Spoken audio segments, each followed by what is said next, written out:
नमस्ते दोस्तों, सुगत मैं एक शराबी। हाय सुगत भाई।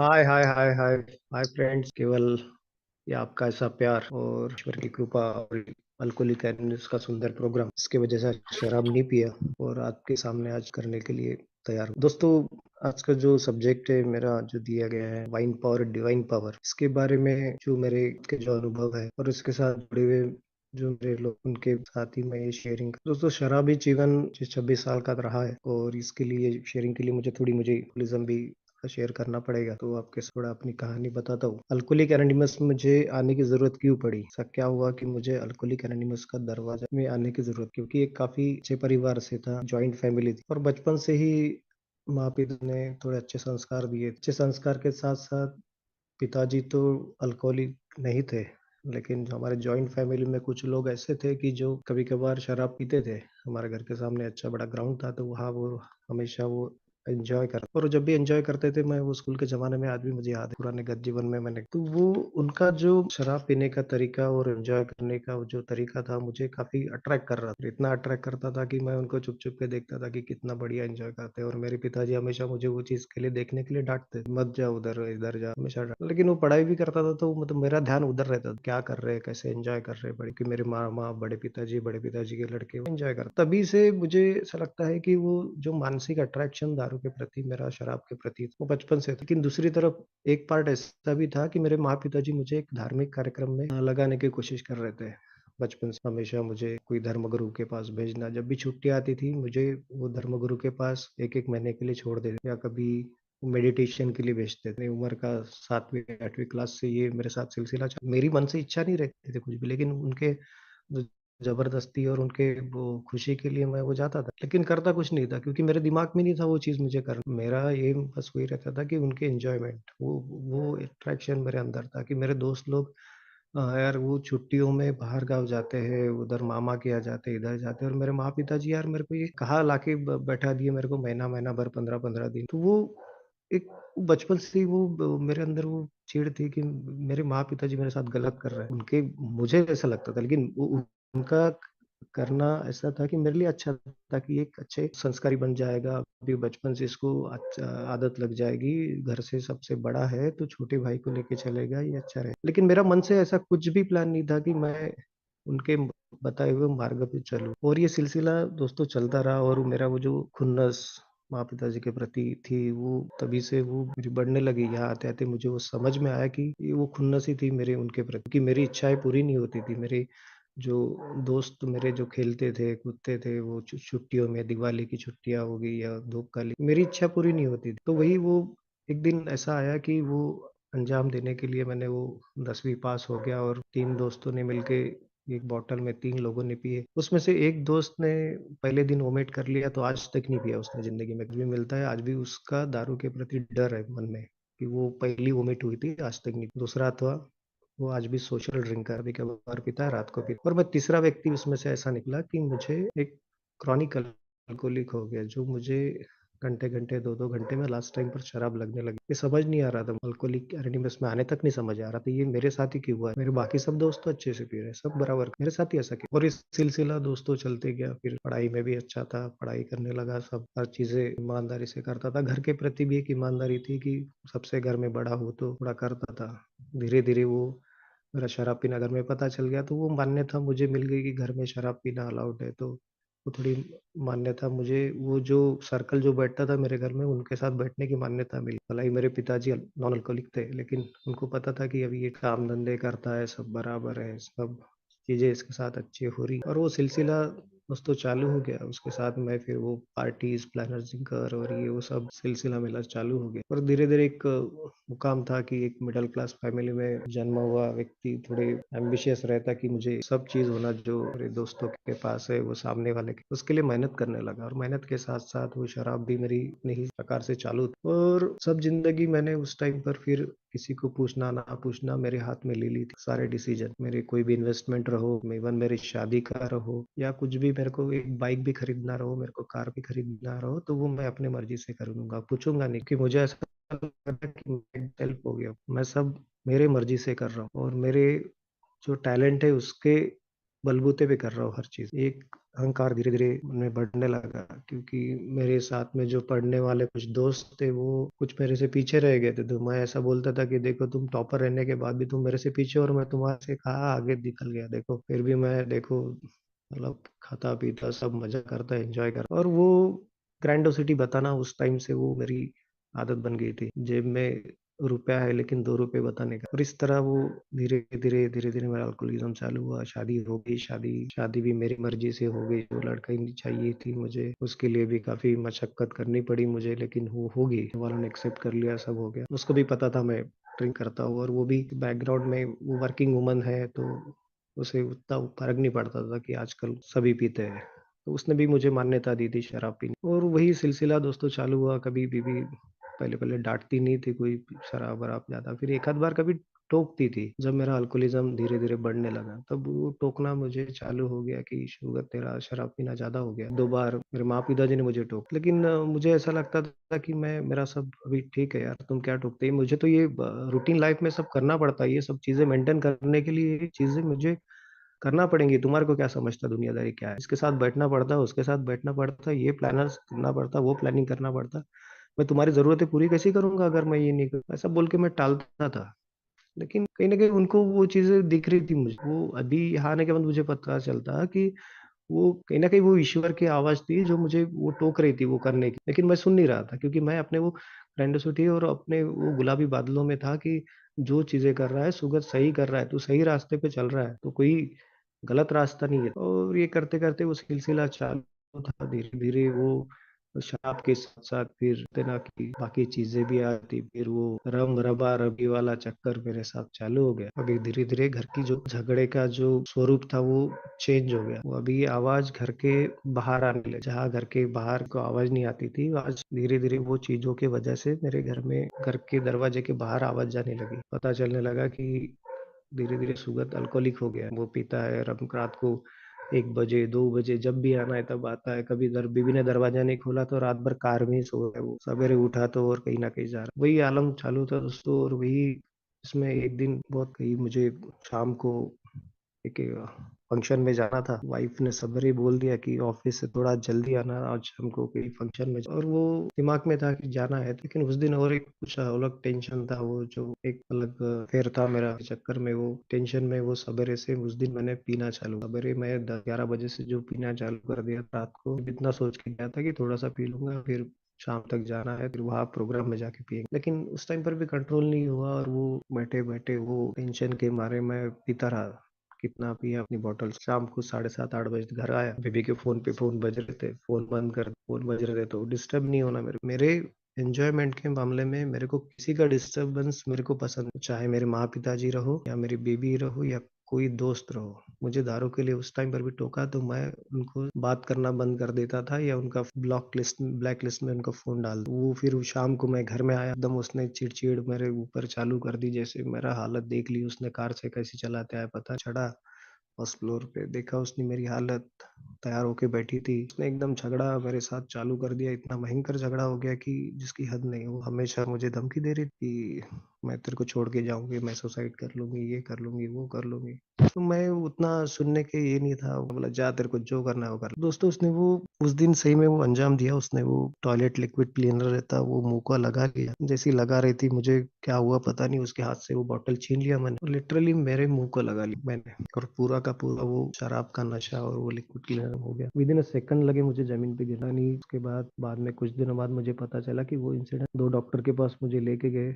2 हॉस्पिटल्स मेरे घर के पास थे नज़दीक, दोनों ने लेने से मना कर दिया क्योंकि सीवियर केस है, ये कभी भी डेथ हो सकता है, इसको गवर्नमेंट हॉस्पिटल ले। मेरी एक सिस्टर है, एक और प्राइवेट हॉस्पिटल में, तो उस डॉक्टर से, अच्छे सीनियर डॉक्टर से बात करके मेरा वेंटिलेटर पे वहाँ अरेंजमेंट करा दिया। लेकिन उनकी भी कंडीशन यही थी, सब साइन वाइन करा लिए भाई बता, और मुझे एडमिट किया गया। उन्होंने भी बोला कि 6 घंटे अगर बचा तो बचा, तो इसको सिर्फ ईश्वर बचा सकता है। डॉक्टर के वर्ड थे बोले उस टाइम पर, बस आप प्रार्थना करो, बचा तो बचा, नहीं तो 2-4 घंटे बचा तो बचा, नहीं तो नहीं बचेगा। हम एफर्ट्स सब लगा। सही में वो 7-8 घंटे बाद लिटरली मेरी डेथ, वेंटिलेटर एकदम ज़ीरो, मैं जो लाइन रहती है वेंटिलेटर की वो सीधी हो गई थी। डॉक्टर ने बीबी और पिताजी को, अगर माँ को नहीं बताया था, सिर्फ मेरे भाइयों को बताया था। एकदम वो सदमे में क्या हो गया, सबका रोना-धोना और अचानक वो जब वो नर्स वेंटिलेटर निकाल रही थी वो तभी मेरी वो कुछ मिनटों के बाद 6-7 मिनटों के बाद एकदम मेरी हार्ट बीट्स और पल्स और चालू हो गई दोबारा। तो तुरंत और डॉक्टरों ने एक्शन करके मुझे वो वेंटिलेटर पे डाल के और ईश्वर की वो पावर था कि जो मुझे उस दिन बचा लिया और वो कुछ दिन रहा मैं हॉस्पिटल सा हो गया मेरा 2 महीने बाद ऑपरेशन हुआ कि डॉक्टर ने मैंने खाना नहीं, कुछ नहीं, पानी भी नहीं था मैं 2-3 महीने कि 3 महीने बाद मेरा ऑपरेशन था क्योंकि बहुत सारे पार्ट्स अंदर के ऑर्गन्स जो थे मेरे फेल हो चुके थे और सब जल गए थे। आज भी मेरे अंदर जो बहुत सारे पार्ट्स हैं ना वो पूरे आर्टिफिशियल पार्ट्स हैं और वो सब हो गया दोस्तों। उसके बाद मैं धीरे-धीरे रिकवर होने लगा। वो सिलसिला 1.5 साल घर के अंदर ही था, बेड पे ही घर से ही काम करता था, सब हो गया। और दारू के प्रति एकदम डर बैठ गया था मेरे अंदर कि नहीं यार मैंने जो किया गलत किया और सब चीज़ें अभी नहीं करना मुझे जिनके सहारे फिर वो दोस्त सो सो जैसा या बोलते वैसे दोस्तों के साथ नहीं रहना, ये नहीं करना। तो मेरे दिमाग ने बोल दिया कि नहीं रहना, किसी के साथ नहीं रहना। मस्त तेरा घर परिवार और तेरी नौकरी बस इतने में रहना और उतने में रहता था। मेरे मॉर्निंग वॉक करना, ये करना, अपने शरीर के ऊपर ध्यान देना, प्रॉपरली मेडिसिन लेना, सब लेना, कंसल्ट करना डॉक्टर से, सब चीज बराबर हो गया। ऐसा करते करते मेरे 3.5 साल निकलने के बाद में एक बार से वो रोड से मैं गार्डन से निकला सवेरे सवेरे सवेरे वो गार्डन तो बार चालू दिखा मुझे, कभी ध्यान नहीं गया लेकिन उस दिन ऐसा ध्यान गया पता नहीं, वो ध्यान गया मेरा, वो जैसा ध्यान गया मैं वो बाहर वो वेटर था पानी मार रहा था झाड़ को, तो मैंने उससे वो पूछा अरे क्या बोला, वो पहचान का था तो अरे भैया बोले सवेरे सवेरे खुल जाती है आज। अरे मुझे पीना नहीं है लेकिन मैं पूछ क्यों रहा हूँ उसको, ये बीमारी उस टाइम पर भी मेरे साथ काम कर रही थी, अभी मुझे लगता है कि वो पहले से काम, लेकिन वो दिमाग में एक सोच आई उस दिन कि यार 3.5 साल हो गए ना यार, डॉक्टर ने भी बोला करो। लेकिन मैं इतना नालायक आदमी कि वो हर चीज भूल गया कि 3.5 साल पहले क्या हुआ, वापस आ परिवार कितनी तक और तू कितनी तेरे शरीर को यातना दे के आया। लेकिन वो मानसिक जो बीमारी जो बचपन में मेरी चालू हुई थी और वो पीने के बाद में वो 3.5 साल बाद और मेरे दिमाग में और वो विचार आया, वो विचार आना ही मेरे लिए सबसे बड़ा घातक एकदम घातक विचार था मेरे। लेकिन उस दिन पिया नहीं मैंने, लेकिन वो सोच जो थी सोच मेरे साथ वो दिन भर काम कर रही थी। ऑफिस में भी बैठा तो अरे यार वो सवेरे सवेरे अपने मेरे जब अपन तो जब पीते थे यार तब नहीं खुलती, तो इतने बजे खुलती थी 10 बजे यार, मतलब बढ़िया है गवर्नमेंट का काम। वो अपने ही मन में अकेले ही बात कर रहा हूँ, अकेले ही सोच रहा हूँ और वही एक दिमाग वो जो डेविल जो बोलते हैं डेविल वो है, वो डेविल काम करना चालू कर दिया। मुझे एक शक्ति थी, मेरी उच्च शक्ति वो अलग काम कर रही है और वो डेविल अपना अलग जगह काम कर रहा है। लेकिन आज जो पावर था ना उसका डेविल का ज्यादा, क्योंकि वो मुझे समझा रहा था कि कर ले कुछ नहीं, और सही में दोस्तों वो रात भर भी सोया ना, मेरे को सपने में भी वही याद आया। लेकिन सवेरे वो चीज को मैंने वो रास्ते से जाना, लेकिन वही और वही रास्ते से गया और एक विचार आया कि थोड़ा सा लेते लिया तो क्या नहीं, इसमें मैं यहाँ क्या पता चला कि ये बीमारी मरने के बाद भी अगर आदमी जिंदा होता है तो भी बीमारी ये काम करती, मुझे छोड़ेगी नहीं। अगर मेरे पास उस टाइम पर 3.5 साल में कोई अल्कोहलिक एनोनिमस का मैसेज होता था या कोई आध्यात्मिक कार्यक्रम होता था तो शायद से मेरे दिमाग में नहीं, टाइम पर मेरे साथ कुछ भी नहीं था, मैं सिर्फ मुझे ऐसा लगा था कि बंद हो गया और एक विचार आया था कि अभी पहले जैसा नहीं पीना, नॉर्मल ड्रिंकर जैसा पी। लेकिन उस दिन दोस्तों वो थोड़ा सा पीने गया मैं, पहला गुट घातक जो सेकंड टाइम पर मेरे जीवन में एकदम तहलका मचा दी। वो एक दिन में मैं थोड़ी सी पी के बिल्कुल नहीं रुका, वो दोबारा से मैं पिया, 3 बार गया, 4 बार गया, 5, और उस दिन से और वो वही मेरी वो फील्डिंग चालू हो गई, बैटिंग चालू हो गई धुआंधार। फिर धीरे धीरे धीरे धीरे वो प्रोग्रेसिव डिसीज जिसे कहा जाता है काम करने लगा मेरे साथ एकदम एक्टिवली, और मैं सब भूल गया, सब चीजें पुरानी जितनी चीजें किया था मैंने, मैं कहाँ से वापस आया हूँ मौत के दरवाजे से हूँ, लोगों को तकलीफ दी है, हर चीज से मैं अनजान हो गया। अभी सिर्फ फिर 2 महीना, 4 महीना, 2 साल के बाद वही सेम मेरी कंडीशन हो गई। तो अभी इस बार तो 2 साल बाद ना ऐसी कंडीशन होगी तो मुझे घर वालों ने भी ये कुछ ऐसा होगा तो और इंसिडेंस करेगा, अभी इसका क्या, तो उन्होंने भी मुझे बोलना, वाइफ ने बोल दिया कि मेरा जॉब है, मैं सेल्फ हूँ, तो तेरा देख ले से कुछ जहाँ यूज कर, उसने भी सीधा बोल, घर वालों ने भी सीधा, माँ पिताजी ने, भाइयों ने बोलना, बेचारे भाई कभी एक आध बार बोलते थे भाई और वही रास्ते पे चल रहा है, लेकिन वो डिनाइल पार्ट काम कर लूंगा यार, मैनेज हो जाएगा। अभी क्या काम धंधे नहीं है, थोड़े डाउन है, वो लड़के काम करते हैं, टाइम मिलता है वहां बैठ के कर लेता हूँ, ऐसा कुछ तो भी मेरे पास तो रीजन तो सैकड़ों रहते हैं, मेरे सेकंड सेकंड में रीजन रहते, वैसे रीजन मेरे पास हमेशा रहते थे। अगर कोई मेरे दोस्त ने भी बोल दिया तो सब रीजन, सबके लिए मेरे पास, सबके लिए रीजन थे मेरे पास। दारू के लिए अगर किसी ने बोला, सबके लिए रीजन, और वही हालत होगी दोस्तों कि मैं अभी और 6 महीना और वही कंटिन्यू चालू हुआ, 2.5 साल हो गया। तो आखिरी के दिनों में मैं खुद परेशान हो गया कि बैंक बैलेंस खाली हो गया, धंधा डाउन हो गया, पूरा चौपट हो गया। दोस्तों ने पैसे देना मना कर दिया, परिवार ने लिटरली बात करना बंद कर दिया। अभी मैं अकेला पड़ गया। अभी ये भी डर लग रहा था कि मैं मरूंगा तो यार, अगर बच गया तो अभी अभी तो भाई तेरे को कोई नहीं बचा। ये थॉट्स एकदम दिमाग में, समझ ही नहीं आ रहा था रास्ता क्या। वो शराब पीता था लेकिन भगवान को याद करता था, उसको गाली भी देता था, यार तूने बचाया क्यों मेरे को। ऐसे दिन अगर मुझे जाना था तो बचाया क्यों। मैं बचाना नहीं था उस टाइम पर, घर वालों ने मेरे देखे, लेकिन ये दिन तो क्यों दिखाया यार तूने मुझे, जो आज मुझे वही उसी जगह जीरो पे लाके खड़ा। तो मेरे साथ कोई भी नहीं, अकेले ही बात करता था पागल। और लेकिन वहाँ की फेलोशिप भी मेरी अच्छी हो गई थी, वो बार की, तो साला वही दोस्त अच्छे लगते थे मुझे। ऐसा लगता था कि ये बेवड़े लोग तो समझते, पर की दुनिया तो कोई नहीं समझ रही। वो मुझे कुछ कुछ अलग अलग फंडे बता देते, वो मेरे को बड़ा अच्छा, और उसी के कारण मैं रोज उनमें जाके और बैठ, भैया कोई मेरे से बात तो कर रहा है। लेकिन आखिरी में वो भी से एकदम परेशान हो गया था और सिर्फ भगवान को याद कर रहा था। मुझे इस में दिनों बाद वो भगवान ने मेरी आवाज सुनी, तो मुझे वही बार में एक अल्कोहलिक एनोनिमस का मैसेज मिला। बोले तो हम वही 5-6 लोग बार में बैठे को बताया गया। उसमें से मेरी क्यूरियोसिटी बहुत ज्यादा थी, क्योंकि मेरी फटी ज्यादा थी। मैं सबसे पहले धीरे धीरे वो मेरे पीछे और कुछ लोग आए। किसी ने एक मीटिंग, अच्छा लगा मेरे को। पहले दिन मीटिंग में आया, बोला कि अपने साथ वाले तो कोई है, छुपने के लिए तो जगह है यहाँ पर, किसी की फेलोशिप तो है। आने लगा और आने लगा दोस्तों, अच्छा कार्यक्रम करने लगा। लेकिन सिर्फ आते रहा मैं, जो बोलते ना आते रहो आते रहो। सिर्फ कुछ दिन आते ही रहा, सिर्फ ऑफिस, घर से मीटिंग आता था, घर से मीटिंग से घर जाता था, शाम को आता था, वही काम करता। लेकिन पूछता नहीं था मैं किसी को, एक्शन कोई नहीं करता था मैं। बस मीटिंग में आओ और घर जाओ, बस सुना, वीरेंद्र भाई ने अच्छा बोला, विजय भाई ने अच्छा बोला, सुधीर भाई ने अच्छा बोला, बस बस वही सुन के मैं जाता था। लेकिन कुछ दिन और मैं सोबर भी रहा। ऐसा क्या चमत्कार हुआ पता है, मैं एक एक दिन में जो बता रहे थे मैं उस पे चलता भी था मैं, और शराब से दूर भी हो रहा था। जहां मैं अपना विल पावर खो गया था लास्ट टाइम पे, कि मैं चाहूँ भी तो उसको छोड़ नहीं पाता। लेकिन ऐसा क्या हुआ था, वो वेटिंग रूम के एक दिन के आधार पर उसकी दूरी मिली। हाँ सॉरी दोस्तों, फोन आया। तो ऐसा क्या चमत्कार हुआ था पता नहीं, कि वो शराब की दूरी मिल रही थी और एक अच्छा लग रहा था दोस्तों में, और अच्छा चमत्कार होने लगा जैसा जैसा मीटिंग में आते रहा। फिर बोला कि अभी जॉब नहीं करेंगे, एक आधी नौकरी करेंगे। तो नौकरी के लिए जैसा इंटरव्यू के लिए मैंने चालू कर दिया, बहुत अच्छा चमत्कार, जैसा बोलते हैं जहाँ हम इस कार्यक्रम के ऊपर चालू रहते हैं तो धीरे धीरे चमत्कार होना चालू हो जाता है। तो वो चमत्कार मेरे साथ चालू होने लगा, लेकिन बाकी एक्शन मैं कुछ नहीं कर रहा था, सिर्फ वो भगवान का जो चमत्कार है बस वही देख रहा था। और धीरे धीरे जैसा वो कार्यक्रम पे चालू होते रहा, नौकरी लग गई। नौकरी यहाँ से फिर नागपुर से हजारों किलोमीटर दूर चले गया, बिना किसी को पूछे, कि बिना किसी अल्कोहलिक मेंबर से पूछे, क्योंकि मेरे पास ज्यादा कोई पूछने वाले, या मेरे को ऐसा लगता था कि अभी भी मैं खुद मैनेज कर सकता हूँ। कि कार्यक्रम के ऊपर मेरा ध्यान ही नहीं था, मेरे सिर्फ शेयरिंग के ऊपर ध्यान। कार्यक्रम क्या कहना चाहता है ये मुझे पता ही नहीं। और वही बहुत अच्छा अच्छा जब हो रहा था, यहाँ बहुत बिग बुक में बहुत अच्छा एक वाक्य लिखा है, इस हम व्यवहारिक आध्यात्मिक कार्यक्रम पर जब चलते हैं और उसमें चलते चलते जब हम ढीला पड़ जाते हैं, तो ये सबसे मेरी संतुष्ट हो जाते हैं, तब सबसे बड़ी ये मेरी गलती रहती है। और वो गलती हो गई थी, तो मुसीबत में पड़ गया, कि उसके आगे एक भी वर्ड बहुत एक अच्छा वर्ड लिखा है, ये छुपी हुई मक्कार शराब है। मक्कार शराब बोले तो एकदम, जो मेरा जिगरी दोस्त है मैं उसको जिगरी समझता हूँ, लेकिन उसके पास एक ऐसा वेपन्स रहता है, उसके पास एक ऐसा हथियार रहता है कि मुझे मुझके मेरे ऊपर कभी भी वो अटैक कर, वो ऐसा अटैक करने वाला व्यक्ति, क्योंकि उसके आगे जो मेरा जो अभी तो विल पावर माइंड पावर जो था सब मैं आई रही तब, अभी तक वो जो प्रोग्राम था मेरे अंदर आई नहीं, काम कैसे। तो कुछ दिनों बाद फिर मुझे और हेल्प मांगनी पड़ी, और सीधा मैं सरेंडर हो गया। सरेंडर क्या, मैं सीधा एडमिट कर दिया, अभी आप जैसा करोगे वैसा। फिर दोबारा से वही दौर से सब छोड़ छाड़ करके अभी कुछ नहीं करना, अभी बस जो ये लोग बोलते हैं बस वही काम करना है मुझे।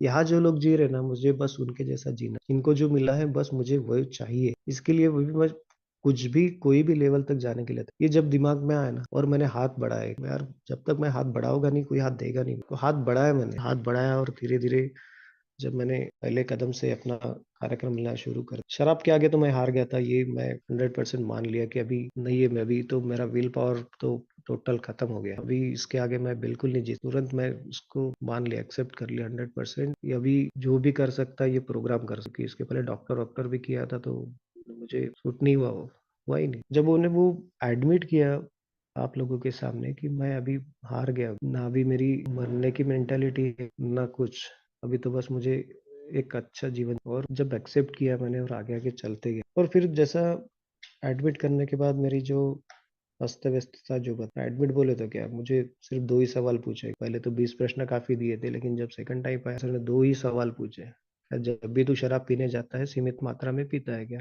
बोला नहीं। "जब भी छोड़ने की इच्छा होती है छोड़ पाता है क्या?" बोला नहीं। "अगर ये दोनों नहीं कर पाता तो फिर तू सोच।" 100% बोलता हूँ ये दोनों चीजें मेरे से नहीं हो। तभी मैंने सरेंडर, जो अस्त व्यस्तता थी, अस्त व्यस्तता फिर मुझे दिखाई थी।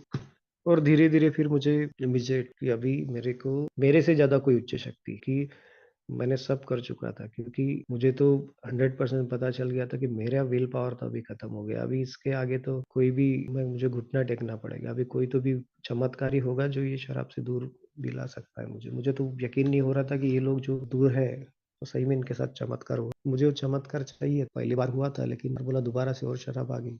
अभी और कैसे? मुझे बोला गया कि तू बस आते रहे और यहाँ जो कार्यक्रम जो बोलता है धीरे-धीरे, धीरे-धीरे उसको अमल में आता। मुझे भी उच्च शक्ति की कल्पना कभी सुना नहीं था, हायर पावर हो। बोले कि यहाँ कोई तो भी उच्च शक्ति है मीटिंग में, किसी को भी मान सकते, तेरा चॉइस। यहाँ कोई बंधन नहीं तेरे को फिर भगवान को मानना है या जिसको भी मानना है। मेरे को कोई उन्होंने ऐसा पेंडिंग नहीं दिया था कि तुझे इसको ही मानेगा तो तेरी शराब छूटेगी। व्हाटएवर, तेरे को आंखें बंद कर, तेरे को जो आगे दिखता है, या तेरे साथ आज दिन भर अगर शराब नहीं पिया तो कौन किस वजह से शराब नहीं पिया, बस उसका अध्ययन कर। मुझे जो इनिशियल मेरे स्पॉन्सर थे उन्होंने धीरे धीरे धीरे धीरे वो डेली वो सवाल मुझे पूछते थे कि आज शराब नहीं पिया तो तूने किस वजह से नहीं पिया बता। कल नहीं पिया था तो किस वजह से? तो मैं बोलता था कि कल मैं सवेरे मीटिंग में आया, फिर आपसे बात किया, फिर फेलोशिप से बात किया, वाइफ के साथ घूमने गया, फिर ये किया वो। तो अभी मुझे उन्होंने पूरी ऑथर फुल अथॉरिटी दी थी कि तुझे क्या दिखता है इसमें, तेरा हायर पावर किस में दिखता है, तू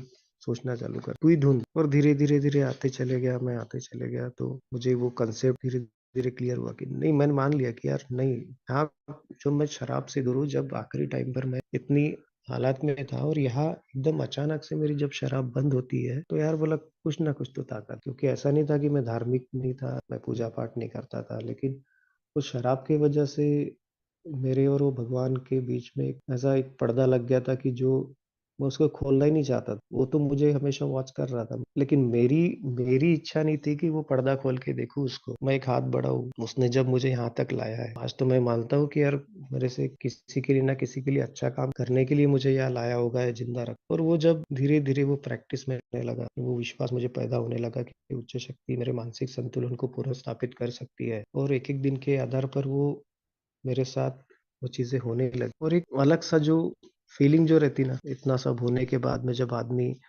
अपने मूड, जो स्वभाव रहता, जो स्वार्थीपन और आत्मा केंद्रितता जो बोलते हैं, बहुत था कि मैं स्वार्थी भयंकर था। पर ये जो स्वार्थीपन है, मुझे वो ईश्वर से छुटकारा पाने के लिए ईश्वर ही दिला सकता था। कि मैंने माना दोस्त, कहीं ना कहीं वो दूसरा जो डेविल था वो भी काम कर रहा था मेरे, लेकिन स्पॉन्सर ने, इनिशियल स्पॉन्सर ने काफी अच्छे से बताया, जब तक ये तू एक 1 2 3 के ऊपर बराबर चलेगा नहीं, मूड समस्या क्या है वो तुझे पता नहीं। तो धीरे धीरे दोस्तों वो उच्च शक्ति की मेरी संकल्पना फिर क्लियर हुई, और निरंतर रोज जैसी प्रार्थना करते करते, रोज प्रैक्टिस के द्वारा धीरे धीरे धीरे, पहले तो मुझे खातरी थी कि ये कार्यक्रम मेरे ऊपर काम करेगा। वो विश्वास कुछ दिनों बाद वो मेरे में वो पैदा हुआ कि नहीं, अभी जो भी होगा यहीं पे मेरा अच्छा हो। बाहर की दुनिया मेरी अभी कुछ नहीं कर सकती, मुझे इनका मानना ही पड़ेगा। तो निरंतर वो प्रेयर तो पहले मैं ऐसा ही, सब बोलते थे, कंडीशनल प्रेयर करता था। जब मीटिंग में आता था कि सब कर रहे तो मैं करता था, सब बोलते थे ना प्रेयर कर, तो प्रेयर कर,